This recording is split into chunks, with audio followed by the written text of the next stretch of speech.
இப்ப தோசைன்னு சொன்னாங்க. தோசை அப்படின்னு தோசை சொன்னீங்கல்ல. தோசைன்னு எதுல பேர் வச்சு?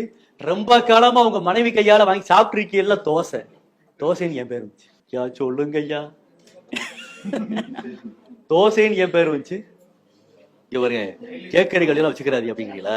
பெயர் காரணம் தெரியல, கேட்க முடியாது, வீட்டுல கேட்க முடியாது.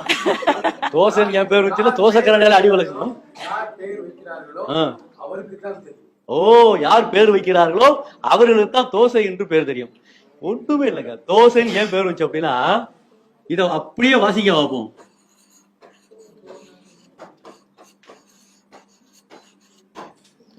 தோய் கூட்டல் செய். தோய்த்து செய்வதால் தோசை.